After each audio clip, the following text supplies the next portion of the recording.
Martina आगे चलती है तो किसी चीज से टकराती है और मार्टिना ये देखकर हैरान हो जाती है क्योंकि वहाँ कुछ भी नहीं होता। तो आखिर उसे क्या रोक रहा है? वो हाथ लगाती है तो पता चलता है कि उस स्पॉट पर एक इनविजिबल दीवार है जो आंखों को नहीं दिखती लेकिन बहुत ही मजबूत है। मार्टिना बहुत कोशिश करती है पर ना तो वो उसको तोड़ सकती है और ना ही उसे क्रॉस कर सकती। कुछ देर दम लगाने के बाद वो थक कर बैठ जाती है और थोड़ी देर बाद फिर कोशिश करती है और फिर बैठ जाती है। कुछ घंटे बाद वो घर वापस जाने का फैसला करती है और कुत्ते को साथ लेकर चल देती है। अगले दिन सुबह वो फिर उस रास्ते से चलकर जाती है। कहीं मैं पागल तो नहीं हो गई? शायद वहाँ कोई दीवार ही नहीं है, ये मेरा वहम ही होगा। इस तरह सोचकर वो फिर उस जगह पहुंच जाती है लेकिन अब भी वो उस जगह को क्रॉस नहीं कर पाती। उसे अब जरा डर लगने लगता है। वो फिर से घर लौट रही होती है कि रास्ते में एक बुजुर्ग कपल को देखती है और लगता है वे कुछ काम कर रहे हैं। उन्हें देखकर मार्टिना को तसल्ली होती है और वो हेलो हेलो कहकर उन्हें पुकारती है। जब वो पास पहुंचती है तो वहाँ पर भी उसे कोई इनविजिबल चीज रोक रही होती है। लगता है यहाँ भी एक इनविजिबल दीवार है। इतना ही नहीं, उन दोनों बुजुर्गों को देखकर लगता है कि वे इंसान नहीं पुतले हैं। अब मार्टिना अपने बाइनोकुलर से उन्हें क्लोजअप में देखती है तो उसे लगता है कि वे इंसान ही हैं जो वक्त के किसी पल में रुक गए हैं और वहीं फ्रीज हो गए हैं। मार्टिना सोचती है कि इस इनविजिबल दीवार के उस तरफ सभी लोग मर चुके हैं और इन्हीं दृश्यों के बीच वो उस जंगल में अपने दिन काटने लगती है। रोज की तरह वो एक दिन जंगल में चल रही होती है कि अचानक उसे एक गाय दिखती है। पहले तो मार्टिना डरकर दूर भागती है लेकिन फिर वो अपने अकेलेपन के बारे में सोचकर गाय को भी साथ ले लेती है। लगता है गाय की मैटिंग हो चुकी थी और वो रोज दूध देती है। इससे मार्टिना अपना चाय और कॉफी बना लेती है। बदले में वो गाय के लिए बहुत सारा घास काट कर लाती है और बहुत मेहनत करके उसकी देखभाल करती है। एक दिन मार्टिना घर के पीछे वाले रास्ते से अपनी कार लेकर जा रही होती है कि कुछ ही दूर पर गाड़ी किसी चीज पर जोर से टकरा जाती है। लगता है वहाँ भी इनविजिबल दीवार है। वहाँ से लगभग 20 फुट की दूरी पर एक और कार भी इसी तरह रुकी होती है। तब वो अंदाजा लगाती है कि इस इनविजिबल दीवार की थिकनेस लगभग 20 फुट है। अब आप ही बताइए इतनी मोटी दीवार को कैसे तोड़े या हटाएं? और ऐसी दीवार को आप कैसे तोड़ेंगे जो दिखाई भी नहीं देती और न जाने किसने इन्हें यहाँ लाकर रखा है? ये कहाँ शुरू होती है और कहाँ खत्म, इसका मार्टिना को जरा भी आइडिया नहीं होता। अब इस परिस्थिति में उसे क्रॉस करना तो नामुमकिन है। ये सोचकर वो मायूस हो जाती है और घर लौट आती है। अब वहाँ बस जाने के सिवा मार्टिना के पास कोई रास्ता नजर नहीं आता, इसलिए वो सर्दी के मौसम से पहले अपनी और गाय की जरूरत की सारी चीजें इकट्ठा करके रख लेती है। फिर चूल्हे के लिए ढेर सारी लकड़ियां भी लाकर रख देती है। यहाँ रहकर उसने आलू और कई सारी सब्जियां भी उगा ली होती हैं। उन्हें भी काट कर अगले 6 महीने के खाने का इंतजाम कर लेती है। एक दिन वहाँ एक बिल्ली आ जाती है और मार्टिना उसे भी घर में रख लेती है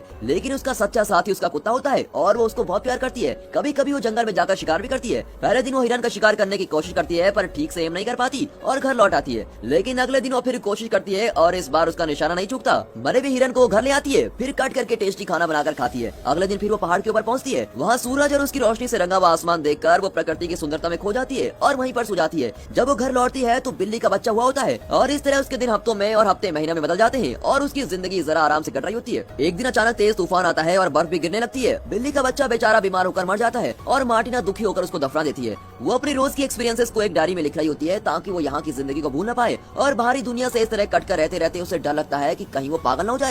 वहाँ एक ही डायरी होती है और उस डायरी के फट जाने तक ही वो लिख सकती है। जब उसकी डायरी फट जाएगी तो ये कहानी भी वहीं पर खत्म हो जाएगी। कुछ ही दिनों में बहुत ही कठिन जाड़े का मौसम आ जाता है। मार्टिना बेचारी अब घर में ही बंद पड़ी रहती है। खाने पीने की सारी चीजें घर पर होती है और वो रोज कुछ न कुछ पकाकर खा लेती है लेकिन वो कहीं बाहर नहीं जाती और सारा दिन घर के अंदर रहती है। इसी बीच गाय का बछड़ा होता है और मार्टिना डिलीवरी में गाय की मदद करती है और बड़ी मुश्किल से बछड़े को बाहर निकालती है। बछड़ा पैदा होता है और मार्टिना उसे भी संभालती है और किसी तरह जाड़े का मौसम बीत जाता है और मार्टिना घर पर ही रहकर तंग आ चुकी थी। अब उसकी डायरी में 25 में लिखा होता है और मार्टिना लिखती है कि इस जंगल में रहते रहते लगभग 1 साल गुजर चुका है और इस बात की एनिवर्सरी मनाने में पहाड़ पर जाने वाली हूँ। फिर वो कुत्ते को लेकर पहाड़ पर जाती है और शाम तक वहाँ का दृश्य निहार रही होती है। जो हो गया सो हो गया, आज से मैं एक नई जिंदगी की शुरुआत करूंगी, ये सोचकर वो घर लौटती है और वो पहले जैसी मायूस नहीं होती और अपनी डायरी देखने लगती है। अब ऋतुओं का चक्र फिर एक बार शुरू होता है। गर्मी, बरसात, बसंत इत्यादि मौसम आते हैं और चले भी जाते हैं। फिर एक बार जाड़ों का मौसम आता है और मार्टिना उसका सामना आसानी से कर लेती है। फिर बसंत ऋतु आती है और तब मार्टिना एक सफेद कौवे को देखती है। वो जरा घबराया हुआ लगता है क्योंकि बाकी काले कौवे उसको भगा रहे थे। उसे देखकर मार्टिना को लगता है कि ये भी मेरी जिंदगी की तरह है, जो कि जंगल में अकेला है और पास की किसी भी चीज से उसका कोई संबंध नहीं।